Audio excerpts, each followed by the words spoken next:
Ya, buenas tardes a todas y todos. Espero que se encuentren muy bien. Vamos a comenzar nuestra clase del día de hoy. Como siempre, vamos a comenzar recordando en qué parte de la ruta de aprendizaje nos encontramos.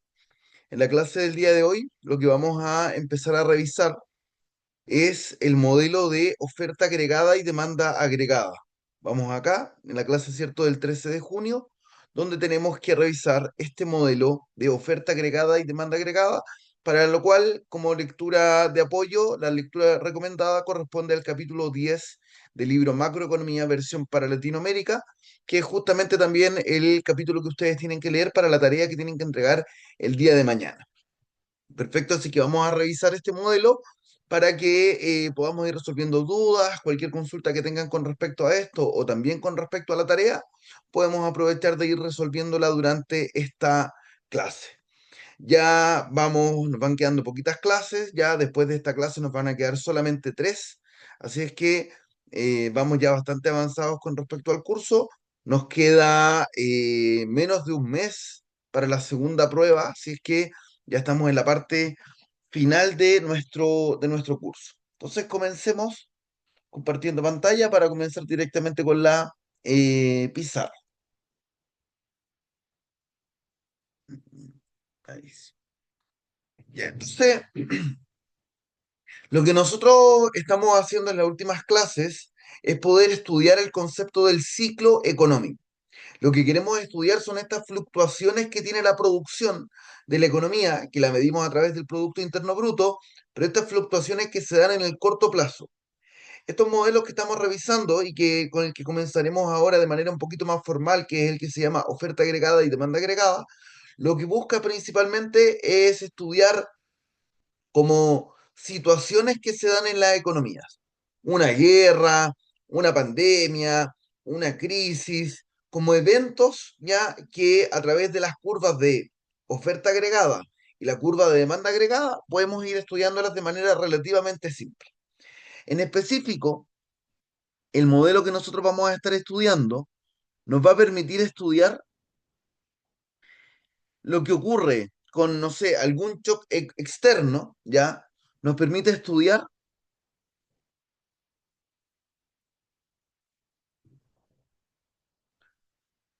las fluctuaciones económicas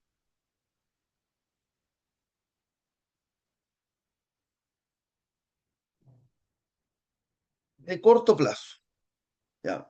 Entonces, es un modelo de corto plazo, a diferencia del modelo de Solow, que era un modelo que la idea servía para estudiar el desarrollo o el crecimiento económico en el muy largo plazo. Aquí son fluctuaciones de corto plazo. Las variables de interés, las variables que van a aparecer de manera explícita en nuestros modelos, van a ser el nivel de producción, ¿ya? Obviamente, la producción, que nosotros la estamos midiendo a través del PIB, por lo tanto, siempre va a aparecer con la letra Y, y el nivel de precios.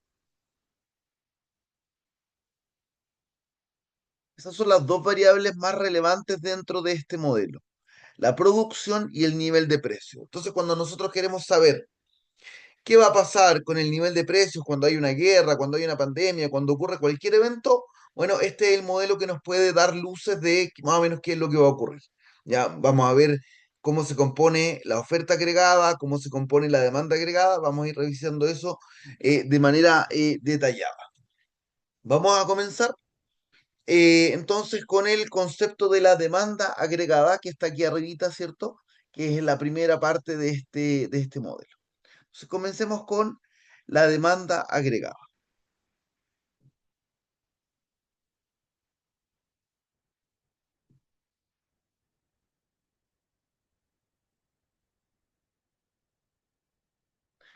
La demanda agregada representa la demanda correspondiente a todos los bienes y servicios dentro de una economía.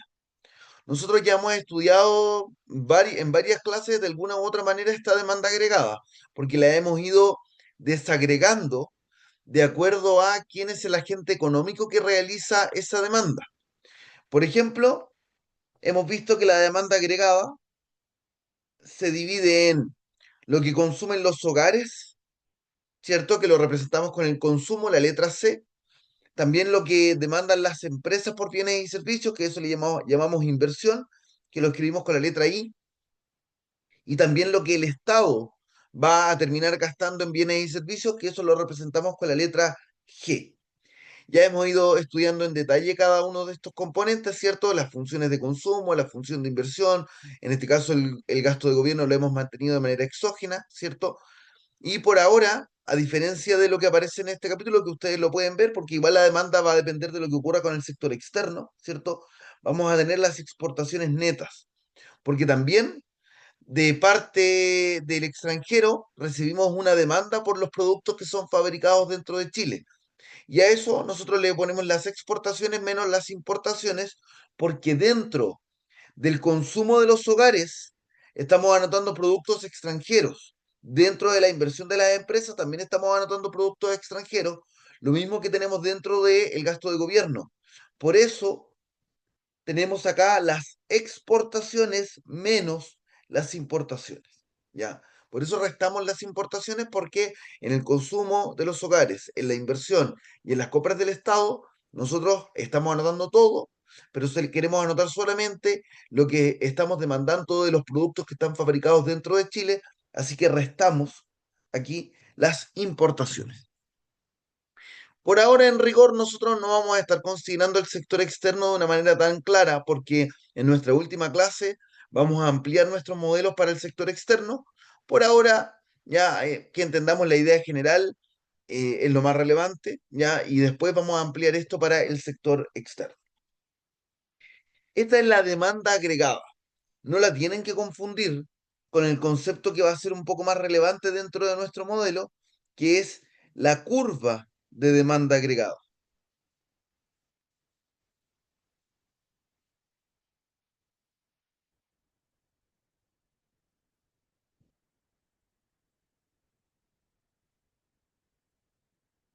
Una cosa es la demanda agregada, que es la demanda por nuestros bienes y servicios por parte de los hogares, de las empresas, del Estado y del sector externo.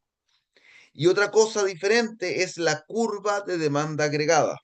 La curva de demanda agregada es la representación gráfica de esta demanda agregada, pero al mismo tiempo va a ser la relación o relaciona la demanda agregada con el nivel de precios de la economía.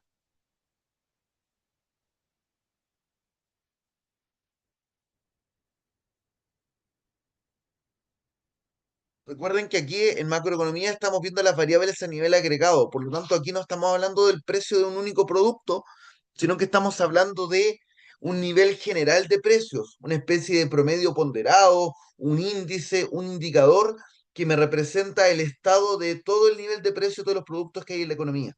Así que eso es algo que tenemos que tener claro en este modelo. No estamos hablando de un precio de un producto, sino que estamos hablando de un nivel general de precios. ¿Ok? Entonces, en este modelo vamos a estar estudiándolo de forma gráfica y vamos a colocar en el eje Y el nivel de precios y en el eje X vamos a colocar el nivel de producto, el PIB, ¿ya? Que eran justamente las dos variables que habíamos dicho en la definición del modelo, que van a ser las variables básicas del modelo, el nivel de precios y el nivel de producción. En este modelo siempre en el eje Y colocamos el nivel de precios y en el eje X colocamos el PIB. Y así vamos analizando cómo se comporta el nivel de producción, ¿cierto? A medida que vamos modificando el nivel de precios. En este caso, la curva de demanda agregada es una curva que va a estar representada con pendiente negativa, mostrando la idea de que si estamos ubicados, si estamos ubicados en el punto A, donde el nivel de precios de la economía es P sub 1, el PIB demandado va a ser I1 y que si baja el nivel de precios al punto B a P sub 2, entonces ahora el PIB demandado por esta economía va a ser I2. O sea, hay una relación negativa, tiene una pendiente negativa esta curva de demanda agregada. Para explicar esta curva con pendiente negativa, no nos tenemos que confundir con lo que nosotros habíamos visto tal vez en nuestros cursos de introducción a la economía o nuestros cursos de microeconomía, cuando veíamos el modelo de oferta y demanda, cuando veíamos que si bajaba el precio, la gente quería comprar más de un producto. Ese análisis no es exactamente el mismo que estamos viendo acá, porque cuando veíamos la curva de demanda y curva de oferta de los limones, estábamos hablando de un único producto. En cambio, ahora estamos hablando de un nivel general de precios. Así que no es exactamente el mismo motivo. No es tan simple como decir, mira, los precios, el producto se vuelve más barato y como se vuelve más barato, entonces yo compro una mayor cantidad porque el producto es más barato. No, no es necesariamente el mismo análisis. Se puede parecer en cierto sentido, pero no es exactamente el mismo porque aquí no tengo el precio de un único producto y además acá no tengo un único producto, sino que tengo una producción general. Voy a tomar un poquito de café. La explicación acá tiene que ver más que nada con un elemento agregado. Una posible explicación se le llama el efecto riqueza.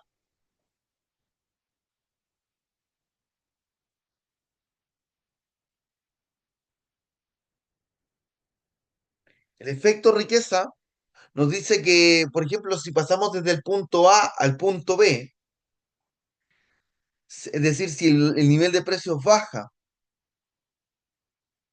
entonces lo que sentimos las personas, lo que sienten las empresas, es que aumenta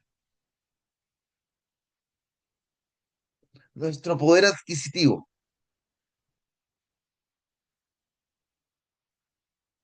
Y como aumenta nuestro poder adquisitivo, nuestros salarios ahora rinden más porque ha caído el nivel general de precios, eso nos va a llevar a consumir una mayor cantidad. Por lo tanto, como aumenta el consumo, por ejemplo, ¿cierto? Podríamos suponer que también aumenta entonces el PIB asociado a ese nivel.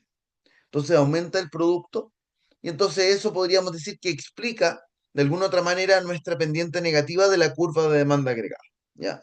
También existen otros efectos, hay un efecto que se llama efecto tasas de interés o un efecto tipo de cambio, pero que lo iremos viendo más adelante cuando, por ejemplo, analicemos con mayor detalle el tema del sector externo, que tenemos primero todavía que definir qué son los tipos de cambio, cierto que es la balanza de pago, y eso lo iremos viendo en las últimas dos clases del curso. Esta curva de demanda agregada se puede desplazar, se puede mover. Y esos desplazamientos se van a explicar por lo que nosotros le llamamos shocks de demanda.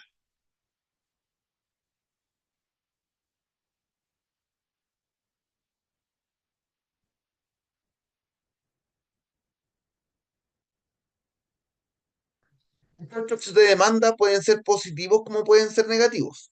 ¿Ya? Un shock de demanda va a ocurrir cuando cambia alguna otra variable que no sea necesariamente el nivel de precios.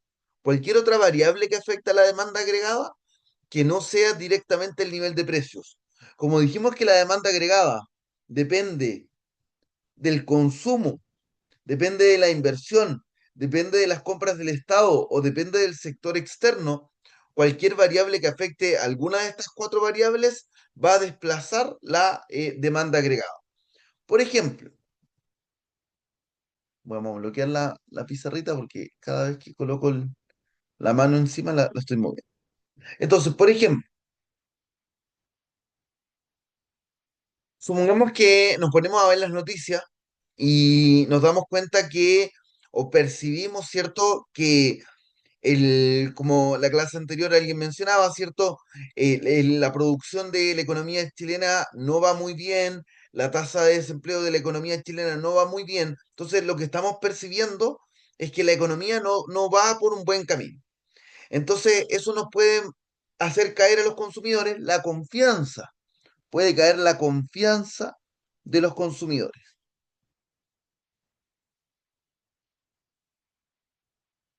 Una caída en la confianza de los consumidores va a desplazar el consumo, va a hacer que yo ahora diga, mira, voy a preferir ahorrar en vez de consumir, y por lo tanto va a caer el consumo y por lo tanto la demanda agregada se desplaza hacia la izquierda.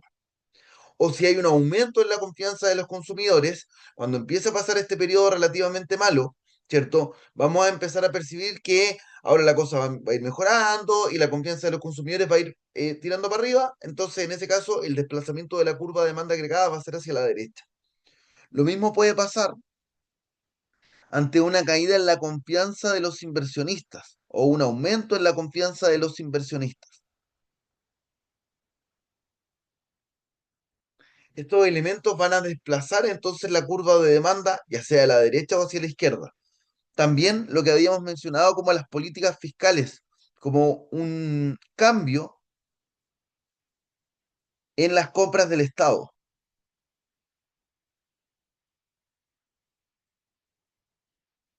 Eso también va a desplazar la demanda agregada. Y por supuesto también los cambios en las exportaciones de nuestro país van a desplazar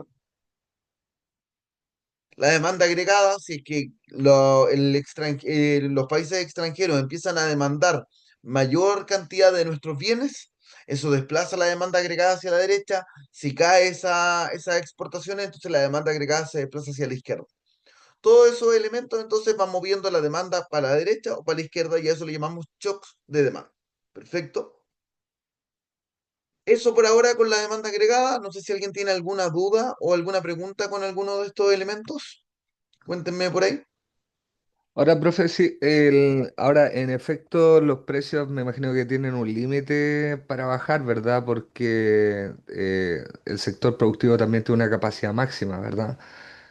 Y en ese caso Claro. generaría como Lo que pasa es escasez. que, lo que pasa, Alejandro, es que en este caso lo estamos viendo desde el punto de vista de la demanda agregada. Sí. Lo que tú dices es correcto, pero lo podríamos analizar ahora que comenzaremos a ver el tema de la oferta agregada, que ahí está Ah, más ok. relacionado con lo que tú hablas de las empresas. Ya, perfecto. ¿Ya?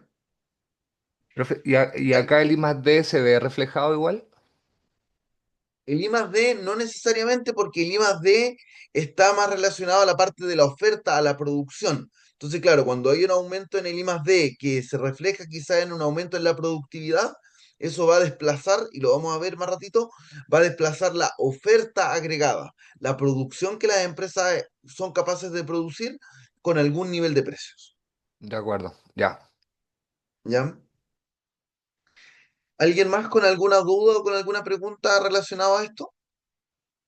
No, súper. Eh, Alejandro, ¿ibas a comentar algo sí, más? sí, la regulación de la tasa también afecta como shock de demanda. La regulación de la tasa de interés, tú Sí, dices. Sí, efectivamente. Por ejemplo, otro shock de demanda podría ser, más que de la tasa de interés, podríamos mencionarlo como cambios las políticas económicas que son, en ¿no? claro, en la oferta monetaria, en la política La monetaria, oferta. Ok, la oferta ya, monetaria. ya, oferta ¿Cachai? monetaria. Sí, Como por ejemplo los retiros de fondos de pensiones. Cuando exacto. retiraron los fondos de pensiones, nos aumentó mucho la cantidad de dinero que teníamos en la economía y eso desplazó hacia la derecha la curva de demanda agregada porque todos nos pusimos a comprar cosas. Y en este caso, y también sé que el Banco Central baja la tasa de interés, Ujú. también se ve como cambios en la oferta monetaria, que es como algo más general. Así que sí, efectivamente eso desplaza la demanda agregada. Ya, perfecto. ¿Ya? Entonces, tanto la política, en base a lo que está diciendo Alejandro, hay que tener algo claro para cuando después nosotros tengamos el equilibrio en nuestro modelo y queramos analizar cuáles son los efectos de alguna de las políticas. Hace ya unas 3 clases, cuando analizamos las políticas estabilizadoras, vimos que existían tanto la política fiscal como la política monetaria. Entonces aquí estamos viendo inmediatamente el resultado, donde estamos viendo que la política fiscal, que está representada por estos cambios en las compras del Estado, va a desplazar la demanda agregada y la política monetaria, que son los cambios en la oferta monetaria, también van a desplazar la demanda agregada. Entonces, cuando el gobierno o el Banco Central quieren sacar a la economía de alguna crisis, la curva que se va a desplazar es la curva de demanda agregada con estos shocks de demanda que estamos representando acá. ¿Ok? ¿Alguien más con alguna duda o con alguna pregunta con el punto uno de este modelo que le hemos llamado la demanda agregada? Estamos entonces, perfecto. Pasemos al punto 2, que si el modelo se llama modelo de demanda agregada y modelo de oferta agregada, entonces nos queda la parte de la oferta agregada.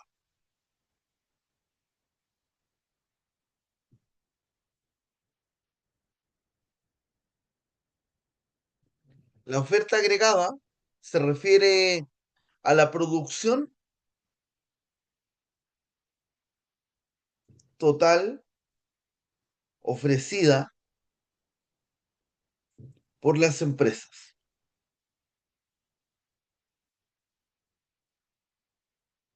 Por las empresas o por el sector público en el caso de que tengamos una economía centralizada o una economía comunista. Por ejemplo, ¿cierto? Ahí son las empresas públicas y privadas. En nuestro caso, generalmente estamos hablando de empresas principalmente privadas, ¿ya? Pero es la producción total ofrecida, todos los bienes y servicios que se ofrecen en una economía. Por lo tanto, nosotros esto, ¿cierto? Lo medimos principalmente con el Producto Interno Bruto y que lo estamos anotando con la letra Y. Esa es para nosotros la oferta agregada. Vamos a tener aquí sí una pequeña diferencia. Vamos a tener la curva de oferta agregada. La vamos al igual que antes, vamos a tener una curva de oferta agregada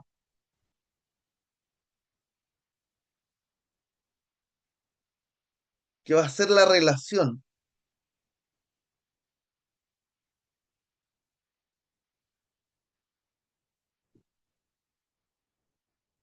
entre la oferta agregada y el nivel de precios.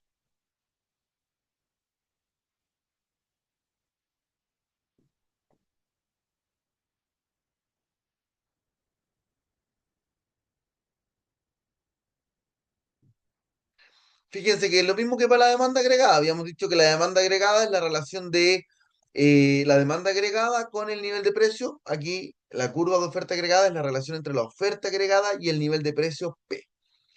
La diferencia va a estar en que aquí vamos a tener dos tipos de curvas de oferta agregada. Vamos a tener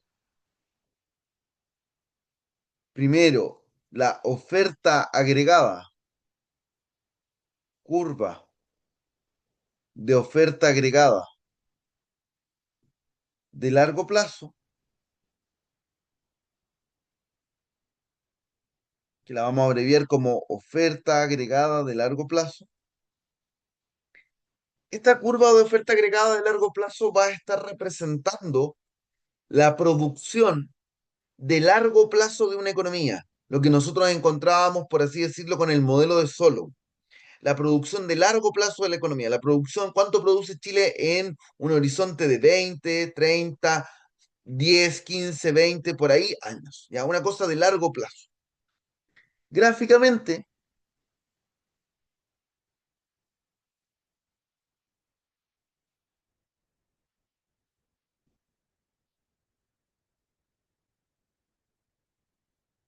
esta curva de oferta agregada de largo plazo va a ser una curva perfectamente vertical.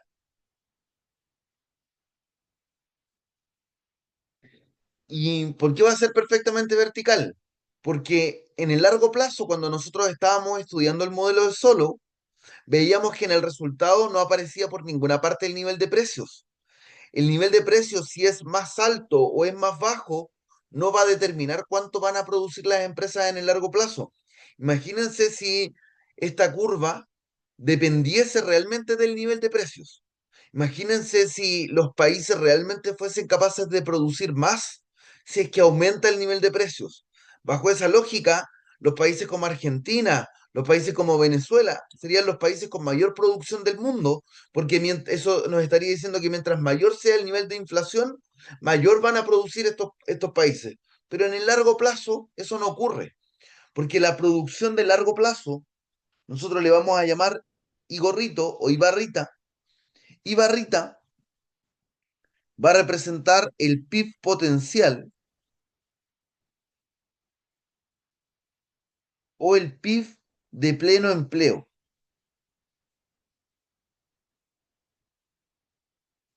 Y ese PIB potencial o PIB de pleno empleo no va a depender de si los precios son altos o son bajos en ese país, po. Porque si fuese por eso, como les decía, Argentina sería el país más rico del mundo y está lejos de serlo, ¿cierto? Muy lejos de serlo. Entonces, ¿de qué depende este PIB potencial? Bueno, va a depender de el capital, de los factores productivos, del capital y el trabajo.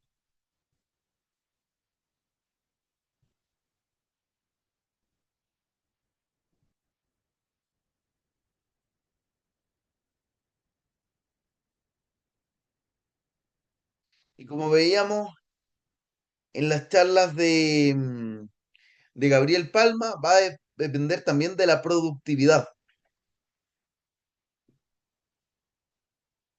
Entonces, cuando cambia alguno de estos elementos, entonces ahí sí se va a desplazar esta curva de oferta agregada de manera paralela al eje Y, se va a desplazar hacia la derecha o hacia la izquierda.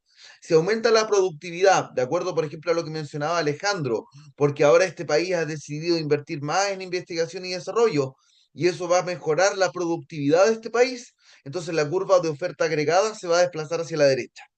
O si se reduce, se va a desplazar hacia la izquierda.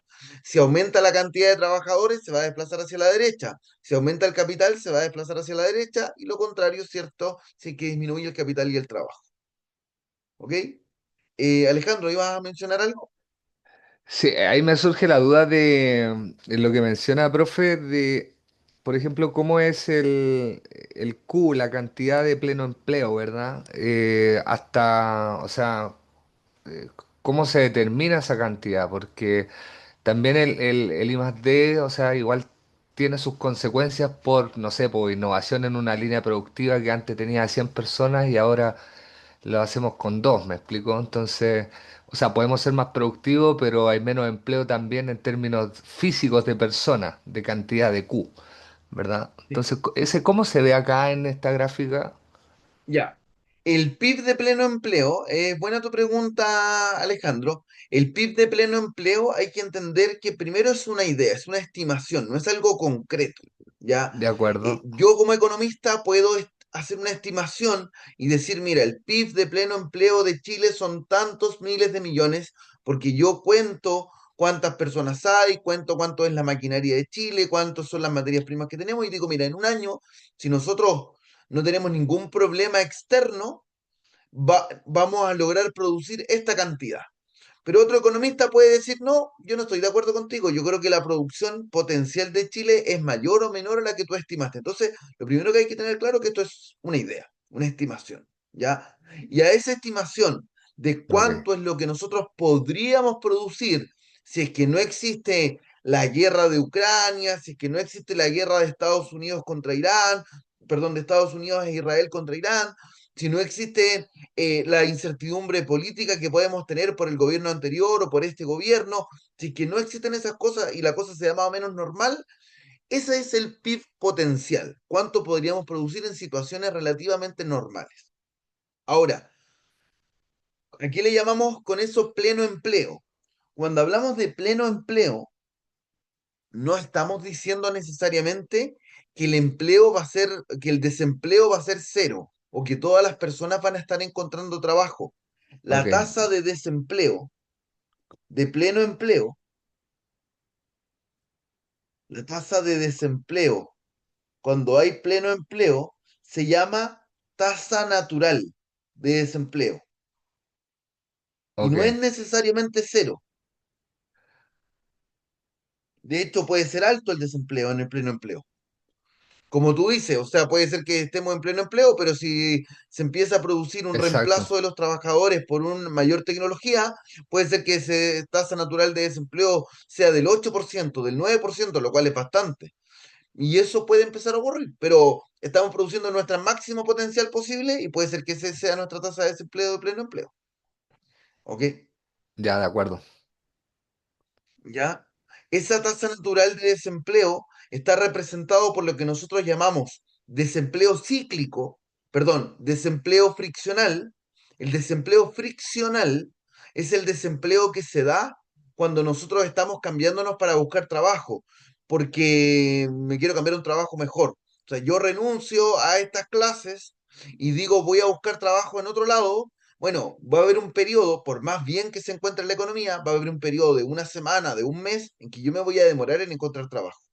O van a haber personas que nunca han trabajado porque son cabros de 18 o 20 años que nunca han buscado trabajo y no tienen trabajo, se van a poner a buscar trabajo y por lo tanto van a estar desempleados durante un tiempo. Ese desempleo siempre va a existir y por eso forma parte de la tasa natural de desempleo, porque nunca va a ser cero.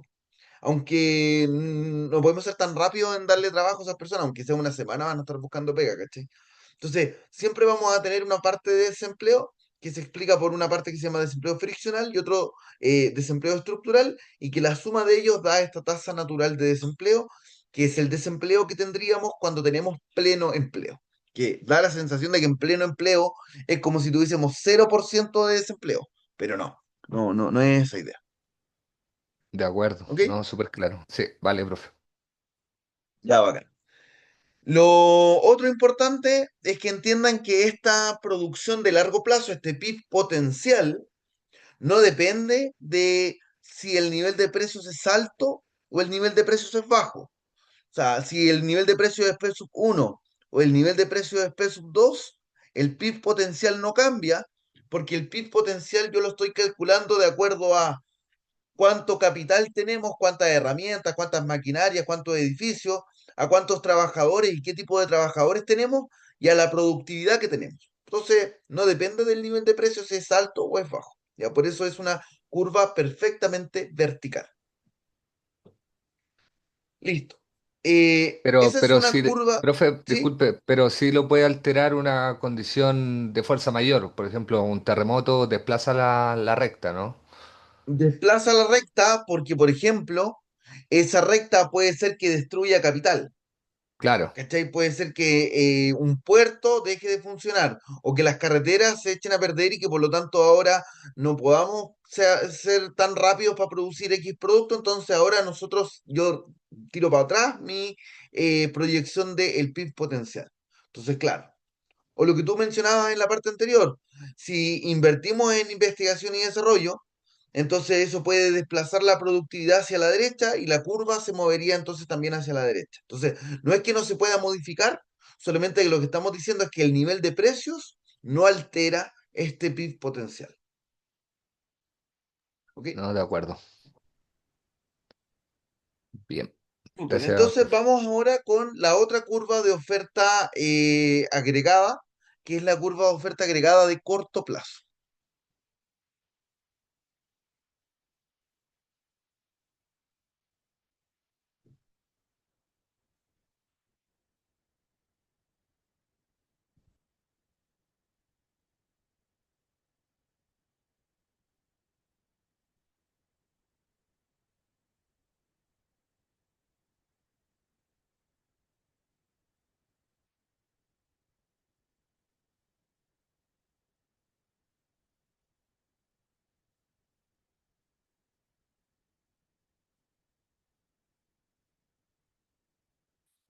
Ya.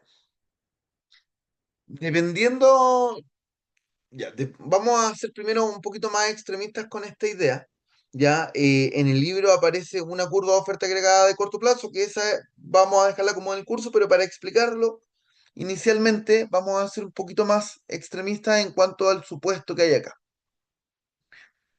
Lo que ocurre es que tenemos la sensación, que ya igual ya la tenemos comprobada, de que en el corto plazo el nivel de precios se mantiene relativamente constante, porque las empresas no son tan rápidas para modificar su nivel de precios. O sea, si yo tengo un restaurante y a mí me subieron el precio de la palta en 500 pesos, yo no voy a modificar inmediatamente los precios de mi carta que yo estoy ofreciendo almuerzo este fin de semana. No, porque subir los precios tiene un costo asociado, que sería el costo de menú, ¿cierto? De alterar los precios, porque tampoco me conviene si yo tengo una clientela que es relativamente estable. Y lo mismo, si la palta baja de precio, yo tampoco voy a bajar inmediatamente los precios de los platos de comida. Entonces, durante un tiempo, los precios se mantienen relativamente fijos, ¿ya? Ese tiempo puede ser relativamente corto, puede ser una semana, puede ser un mes, pueden ser 2 meses, pueden ser 3 meses, hasta que las empresas tomen la decisión de modificar los precios. Entonces, la idea con esta curva de oferta agregada de corto plazo, si somos bien extremistas en ese supuesto de que los precios se mantienen rígidos, podemos establecer una curva de oferta de corto plazo que sea perfectamente vertical. ¿Qué nos está diciendo esto?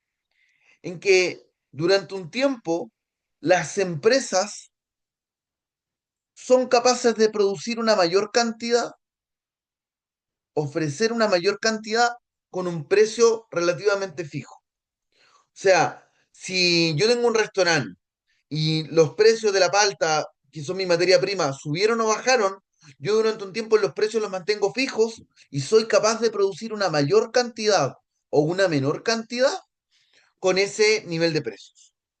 De acuerdo a lo que aparece en el libro, que también es correcto, por supuesto, hacemos como una parte intermedia. No colocamos una curva totalmente horizontal, sino que colocamos una curva con pendiente positiva, como que está entre medio de este caso con el caso que habíamos visto anteriormente de la curva perfectamente vertical. Entonces también podemos encontrarnos en la literatura con una curva de oferta de corto plazo que tenga pendiente positiva. Así. Y a esto también le llamamos la curva de oferta agregada de corto plazo. Aquí, ¿qué es lo que estábamos tratando de decir? En que supongan ustedes que el salario, que es uno de los principales ciertos costos que tiene para la empresa producir, el salario lo vamos a escribir con la letra W. Ya, es el salario, lo que las empresas le pagan a los trabajadores. Ahora, en términos reales, el salario nosotros lo tenemos que dividir con el nivel de precio. Eso le llamamos salario nominal. Pero también tenemos lo que llamamos el salario real, que es el salario ajustado por el nivel de precios que hay en la economía. O sea, yo puedo ganar 1 millón de pesos, pero si el nivel de precios sube, en términos reales, mi poder adquisitivo no es tan alto. Entonces, supongamos que las empresas de este país están produciendo la cantidad I sub 1 y el nivel de precios es P sub 1. Y por algún motivo, el nivel de precios aumenta a P sub 2. Esto quiere decir, de acuerdo a esta interpretación, que las empresas van a producir más. ¿Pero por qué van a producir más? Si es que aumenta el nivel de precios, bueno, si aumenta el nivel de precios, el salario real empieza a caer, porque sube, ¿cierto? En este caso el denominador, y por lo tanto esta fracción que corresponde al costo real de contratar trabajadores empieza a disminuir. Yo percibo que por mi producto yo estoy ganando más plata, pero los trabajadores, porque los salarios se mantienen fijos durante un tiempo, que también es uno de los precios, como los salarios se mantienen fijos porque lo fijamos en un contrato que firmamos hace varios meses, entonces yo te sigo pagando 500 lucas, entonces el salario se mantiene fijo, pero el salario real puede ir reduciéndose si es que aumenta el nivel de precios. Entonces, como yo como empresa percibo que el costo de contratar trabajadores se vuelve un poquito más barato, entonces eso me lleva a aumentar la producción en el corto plazo. Eso no va a durar para siempre porque en algún momento vamos a volver a renegociar los salarios y eso va a llevarme nuevamente a la situación de la curva que veíamos de que era perfectamente vertical, la curva de oferta agregada de largo plazo. Pero durante un tiempo, yo como empresario voy a percibir que el costo de contratar trabajadores está siendo un poquito menor y eso me va a llevar a contratar más trabajadores y por lo tanto aumentar el nivel de producción. Por eso podemos plantear esta curva de oferta agregada de corto plazo con pendiente positiva, que es la que se propone en el capítulo 10 del libro Macroeconomía, versión para Latinoamérica, que es el capítulo que ustedes tienen que resumir para la tarea de este fin de semana, ¿ya? Pero si que revisan otros libros, también pueden encontrar esta curva de oferta que es perfectamente horizontal, pero nosotros para seguir, ¿cierto?, el mismo libro, vamos a enfocarnos en esta de acá. ¿Ya? Las dos versiones tratan un poco de lo mismo, es decir, que en el corto plazo hay ciertos precios que se mantienen rígidos y que por lo tanto las empresas sí son capaces de aumentar su nivel de producción a medida que se producen estas rigideces de precios, ya sea de los salarios, en el caso de más abajo, o una rigidez general, que es el caso de más arriba. ¿Perfecto? Isaac, Sí, cuéntame. hola, profe. Varias preguntas, digamos, respecto a eso, partiendo, digamos, por lo último, que es el tema de los salarios. Ya, si bien es cierto, efectivamente existe una cierta rigidez, porque los salarios se negocian y de ahí, digamos, cuando uno parte el contrato, viene un salario.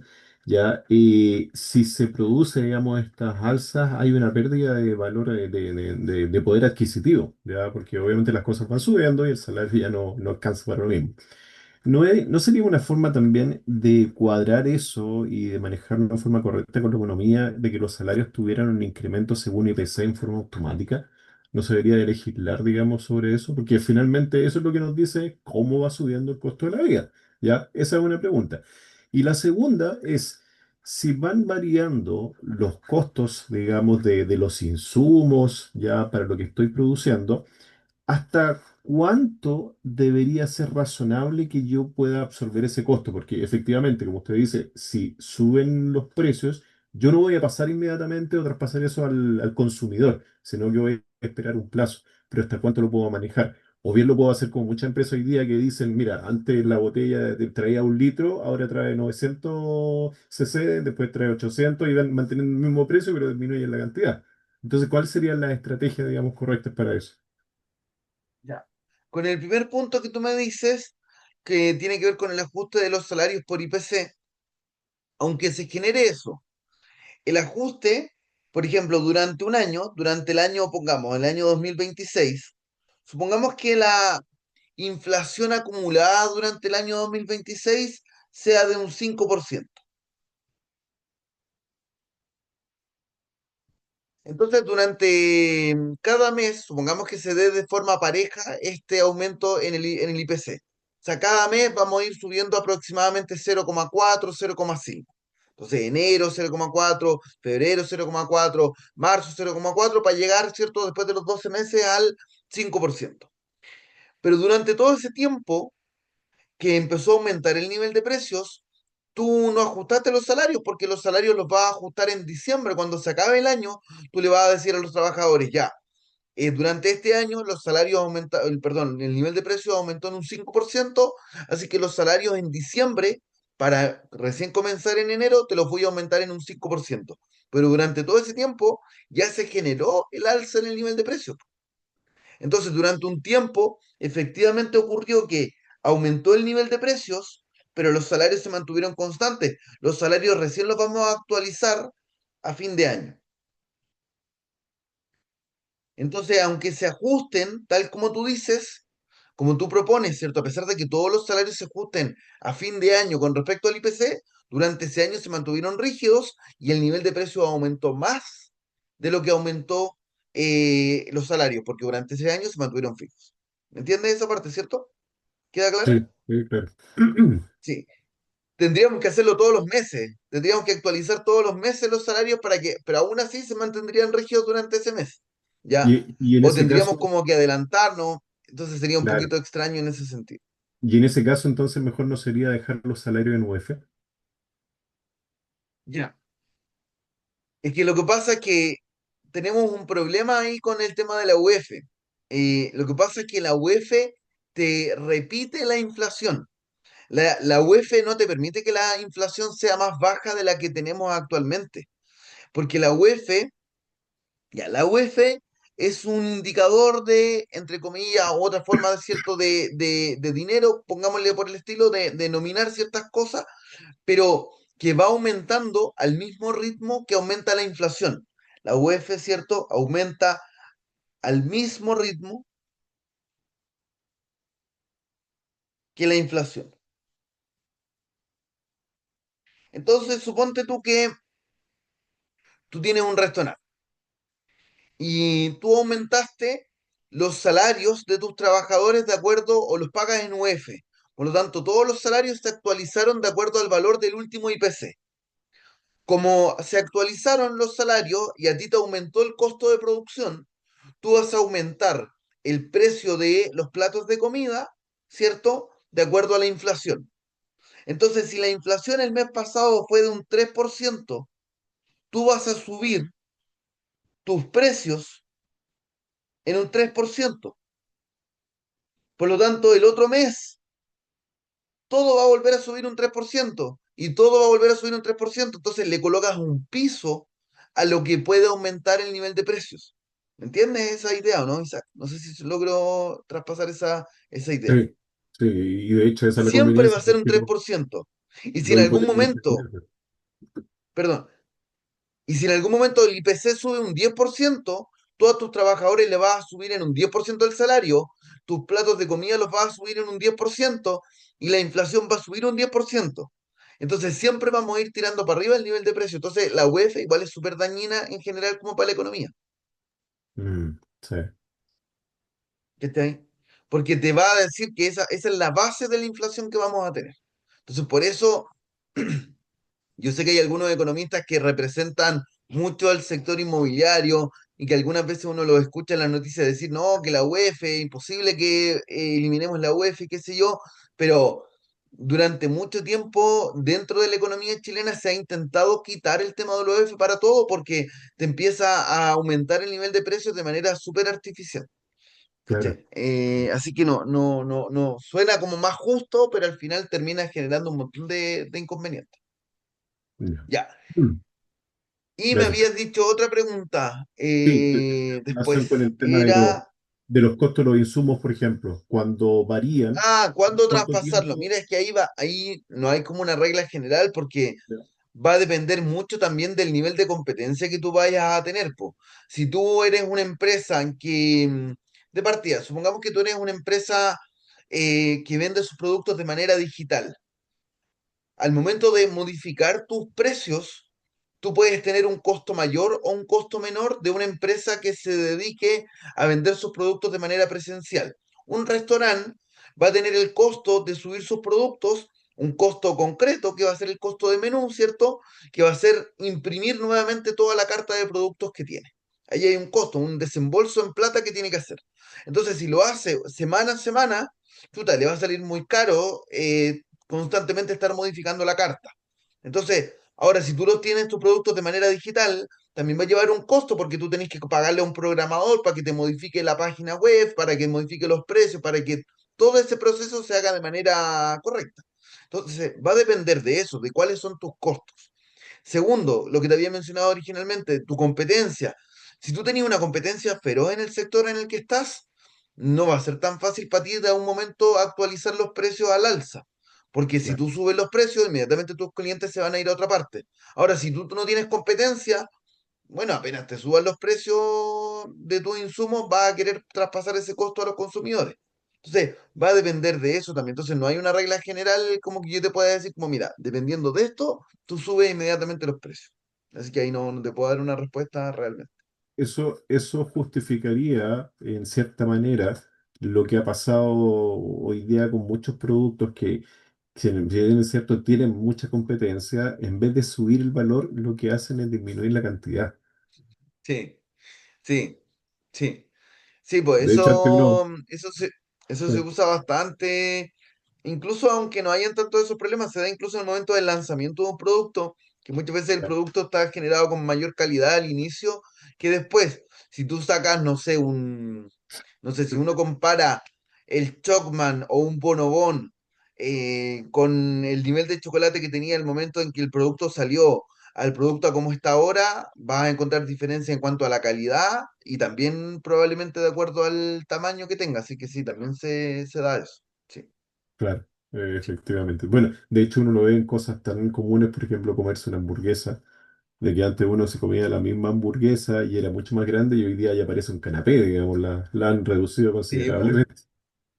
Sí, pues pasa eso y con cambios en la calidad que a veces son imperceptibles, pero que a la larga te das cuenta que sí, porque ha cambiado un montón ese producto. Entonces, ahora es algo, forma parte de la estrategia finalmente y de este traspaso hacia los consumidores con respecto a la responsabilidad. Pues como, bueno, si el consumidor decidió comprarlo igual, nadie le puso ninguna pistola en el pecho para que compraran igual la hamburguesa o compraran igual el bonobón, si es que la calidad ha ido bajando. ¿cierto? Pero bueno, ya como consumidores tenemos tanta información que ir manejando que se nos hace un poco complicado realmente tomar decisiones tan informadas, po. Es un Claro, poco como lo que aparecía con el ministro de Hacienda, ¿cierto? Que menciona que ojo a las personas que no estudien carreras que no sean rentables, ¿cierto? Es como, oye, ¿cómo le vas a decir a un niño de 17 años, 18 años, que haga un estudio a 30 años para saber si es que la carrera que está estudiando tiene campo laboral o no tiene campo laboral en 30 años? ¿Cachai? O sea, como que la responsabilidad al consumidor de repente termina siendo demasiada, po. O sea, debería estar quizás por el lado de la oferta por parte de la universidad, no ofrecer un producto que en el largo plazo no tiene cabida en el mercado laboral. Entonces también yo creo que va un poco por ese lado, ¿cierto? No, como que son parte de las estrategias nuevas que hay. sí, efectivamente. Así que eso. Aparte que sería limitar mucho las cosas. O sea, ¿qué pasa, por ejemplo, con la gente que le gustan más las cosas de arte, digamos, o más artísticas? O sea, Sí. claramente no van a una carrera donde van a ganar millones, pero sí van a desarrollar lo que quieren hacer. Sí. Entonces, es totalmente subjetivo, digamos. No, Claro, entonces finalmente lo que va pasando aquí con las empresas, si van bajando la calidad del producto, o como tú decías, achicando el tamaño, qué sé yo, ahí eso siempre ha ocurrido y siempre va a seguir pasando porque forma parte también de las estrategias empresariales. Es parte de esa libertad que hay. claro. Ya, vamos a hacer una pausa para que esto quede